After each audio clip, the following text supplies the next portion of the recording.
नमस्कार दोस्तों, मैं गोविंद मारवाल और आज के इस सेशन में हम चर्चा करेंगे प्रिज्म को लेकर कि प्रिज्म क्या होता है, किस प्रकार की बनावट होती है और किस प्रकार से प्रिज्म में अपवर्तन होता है। तो सबसे पहले हम बात करें तो प्रिज्म जो होते हैं वो मुख्यतः त्रिभुज के आकार के होते हैं। हम जो लैब में प्रैक्टिकल करते हैं वो त्रिभुज हमें मुख्यतः प्रिज्म के आकार के होते हैं और ये कांच के बने होते हैं। तो कांच के बने होने का मतलब कांच रंगीन नहीं होना चाहिए, पारदर्शी होना चाहिए।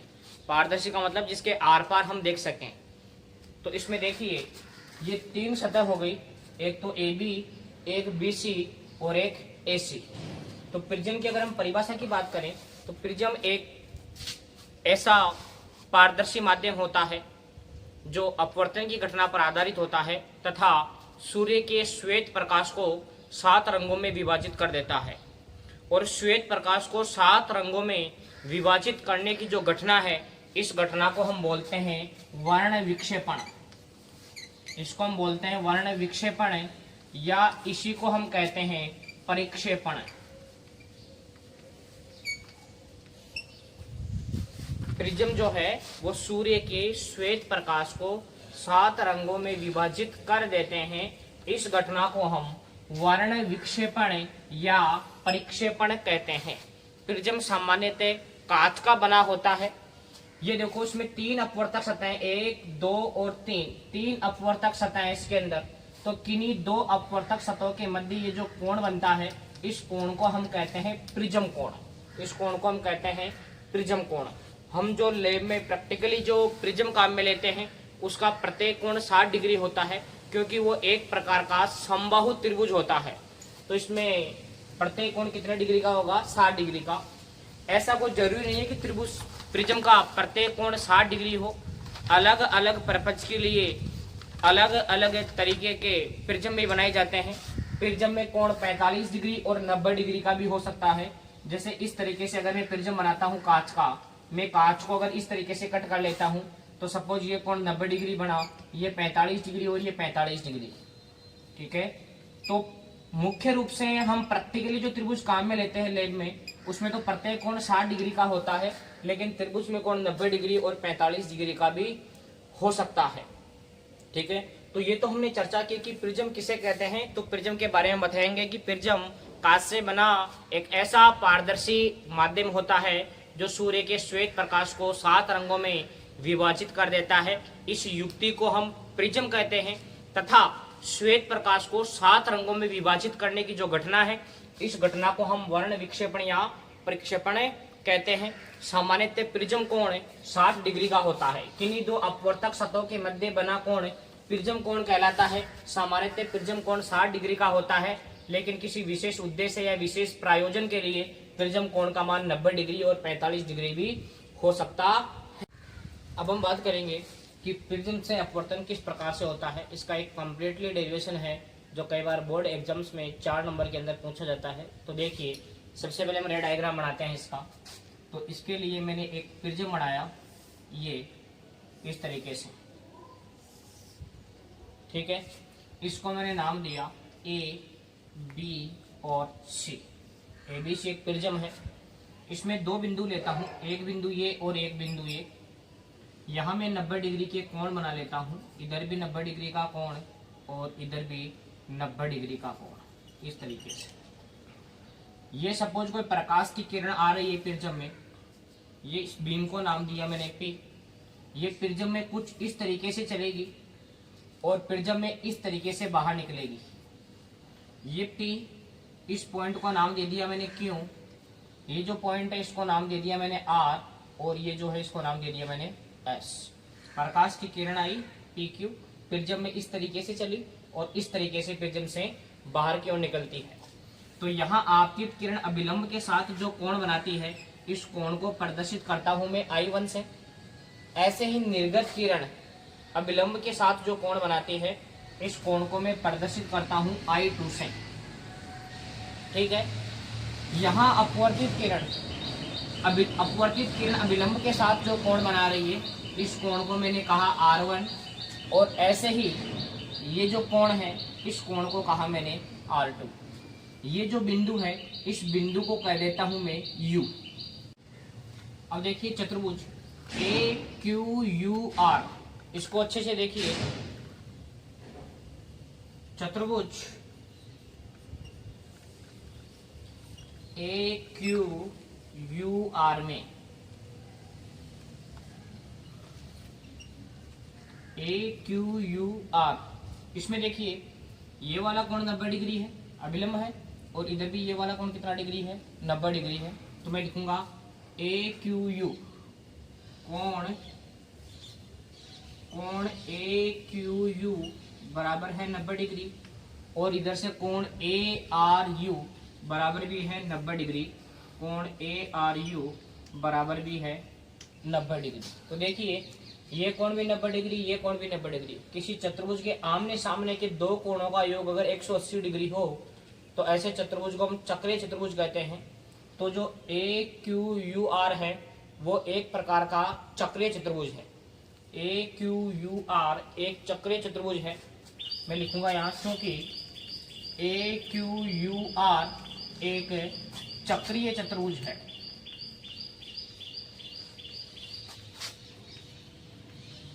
अब देखिए चक्रीय चतुर्भुज है तो इसके शेष दो कोणों का योग 180 डिग्री होगा। ये वाला कोण और ये वाला कोण, इन दोनों का योग कितना डिग्री होगा, 180 डिग्री।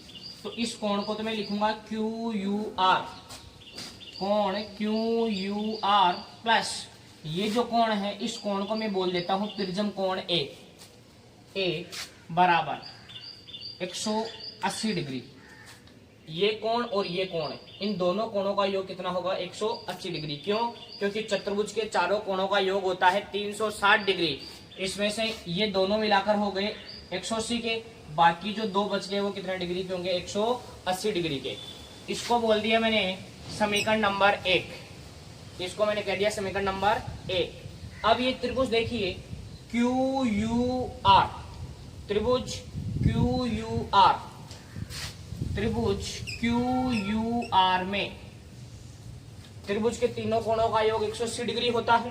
तो इधर से R1 प्लस R2 प्लस कोण क्यू यू आर, इन तीनों को जोड़ने पर कितना आएगा, 180 डिग्री। तो मैं लिख दूंगा कि R1 प्लस R2 प्लस कोण क्यू यू आर, कोण क्यू यू आर बराबर 180 डिग्री। इसको बोल दिया मैंने समीकरण नंबर 2। समीकरण 1 और 2 को बहुत अच्छे से देखिए।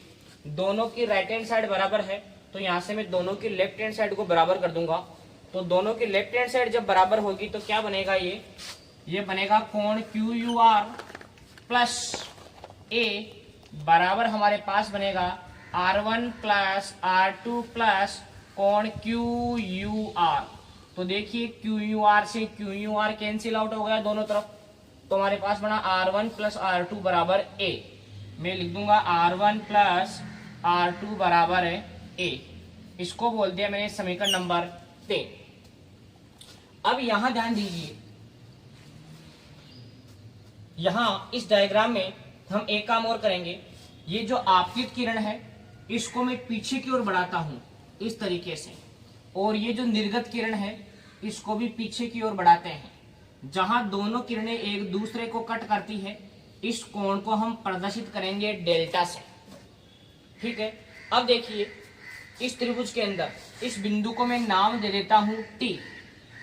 ये बिंदु है हमारे पास T।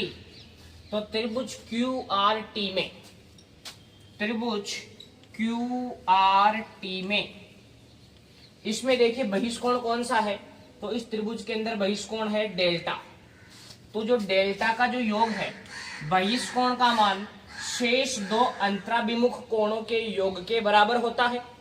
तो डेल्टा किसके बराबर होगा, TQR, कोण TQR प्लस TQR ये वाला कोण प्लस इधर से ये वाला कोण, इस कोण का नाम लिखूंगा TRQ प्लस ये हमारे पास बनेगा कोण TRQ। अब देखिए इस कोण TQR को कैसे लिखूंगा, ये पूरा का पूरा कोण क्या है हमारे पास I1, तो इधर भी पूरा का पूरा कोण क्या बनेगा I1। I1 में से अगर नीचे R1 कम हो गया तो ऊपर वाला कोण कितना बचा, I1 माइनस R1। तो मैं लिख दूंगा डेल्टा बराबर, ये हमारे पास बन गया I1 माइनस R1। इसी तरीके से इसको देखिए, ये पूरा का पूरा कोण I2 है, तो इधर भी पूरा का पूरा कोण I2 में से नीचे R2 कम हो गया, तो ऊपर कितना बचा, ये हमारे पास बना plus I2 minus R2, I2 minus R2। इसको हम बोल देंगे इक्वेशन नंबर 4। देखिए डेल्टा बराबर I1 प्लस I2, ये भी माइनस का है, ये भी माइनस का है, इन दोनों में माइनस कॉमन कर लेंगे, तो माइनस कॉमन किया तो R1 भी प्लस का हो गया और R2 भी किसका हो गया, प्लस का हो गया। इसको कहो आप समीकरण नंबर 4, या फिर एक काम और कर लो, यहाँ R1 प्लस R2 के स्थान पर मैं क्या लिख सकता हूँ, A, तो यहाँ R1 प्लस R2 के स्थान पर लिख दूंगा A। तो डेल्टा हमारे पास क्या बना, डेल्टा बराबर बना I1 plus I2 minus A, I1 plus I2 minus R1 plus R2 के स्थान पर लिख दूंगा मैं A।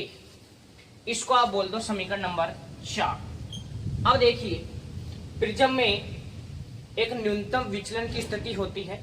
न्यूनतम विचलन की स्थिति में क्या होता है, न्यूनतम विचलन की स्थिति में, न्यूनतम विचलन की स्थिति में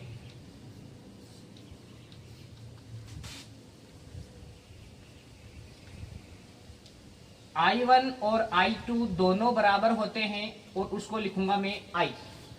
न्यूनतम विचलन की स्थिति का मतलब ये हुआ कि डेल्टा का सबसे छोटा मान, जहां पर डेल्टा मिनिमम होगा, उस स्थिति में क्या होगा, जितना I1 होगा उतना का उतना ही क्या होगा हमारे पास I2। तो मैंने लिख दिया I1 बराबर I2 बराबर I, और ऐसे ही R1 और R2 दोनों बराबर होते हैं, और दोनों को क्या लिख दूंगा मैं R। इस स्थिति में जो डेल्टा बनता है उसको बोलते हैं डेल्टा मिनिमम। ये होती है न्यूनतम विचलन की स्थिति, कि दोनों आप इधर से ये कोण I1 I2 दोनों बराबर होंगे, R1 R2 दोनों बराबर होंगे। इस स्थिति में जो डेल्टा बनेगा उसको हम कहेंगे डेल्टा मिनिमम। तो सबसे पहले हम इनका यूज करते हैं समीकरण 3 में और समीकरण 4 में। तो देखिए समीकरण 3 क्या बनेगा, समीकरण 3 से, तो समीकरण 3 से क्या बन जाएगा, ये R1 की जगह भी R और R2 की जगह भी R, तो ये R प्लस R बराबर बना A। तो ये हमारे पास बन गया 2R बराबर A। तो यहां से R की वैल्यू निकल के आएगी A/2। R की वैल्यू आई हमारे पास A/2। इसी प्रकार समीकरण 4 से, समीकरण 4 से क्या बनेगा, इसकी डेल्टा की जगह तो क्या लिखूंगा डेल्टा M, और I1 और I2 दोनों की जगह क्या लिख दूंगा I। तो देखिए क्या बनेगा, डेल्टा M बराबर I plus I, I plus I,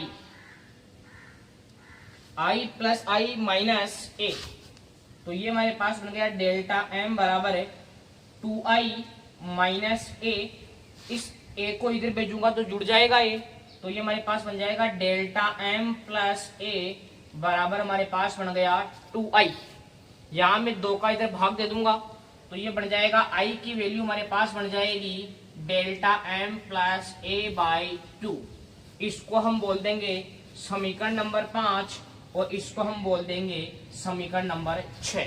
यहाँ हमने I की वैल्यू पता कर ली, और यहाँ हमने R की वैल्यू पता कर ली। अब प्रिज्म में अपवर्तन हो रहा है, तो हम इसमें स्नेल का नियम काम में लेंगे।